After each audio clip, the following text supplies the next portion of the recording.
Deputy commissioner Vehari خضر افضال چودھری کی زیر نگرانی اسسٹنٹ کمشنر وہاڑی سید وسیم حسن کی پنجاب میں سب سے بڑی کارروائی، غیر قانونی ذخیرہ کی گئی 21,000 سے زائد گندم کی بوریاں برآمد کر لیں۔ مزید تفصیل شمون نذیر کی رپورٹ۔ اسسٹنٹ کمشنر وہاڑی سید وسیم حسن کو اطلاع ملی کہ تاج فلور ملز اور چٹھا سیڈ کارپوریشن کے اقداموں میں ناجائز طریقہ سے گندم ذخیرہ کی جا رہی ہے، جو بعد میں بلیک میں فروخت کی جائے گی، جس پر اے سی وہاڑی نے فوری تحصیلدار وہاڑی کے ہمراہ ٹیم تشکیل دے کر ریڈ کیا تو اطلاعات درست ثابت ہوئی۔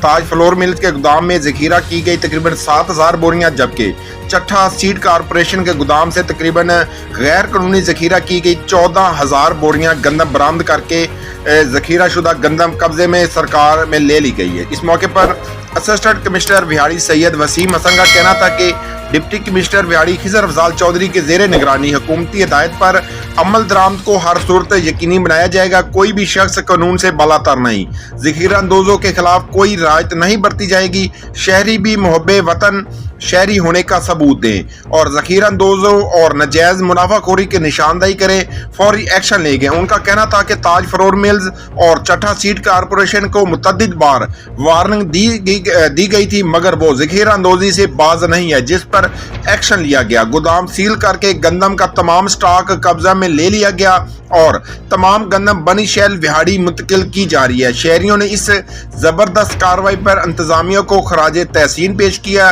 شہری حلقوں کا کہنا تھا کہ انتظامیہ نے ثابت کر دیا کہ قانون سب کے لیے برابر ہے اور کوئی قانون سے بالاتر نہیں۔ کیمرامین ٹیم کے ساتھ محمد شمون نذیر، وہاڑی۔ مزید خبروں اور اپڈیٹ سے باخبر رہنے کے لیے دیکھتے رہیے ACN نیوز HD۔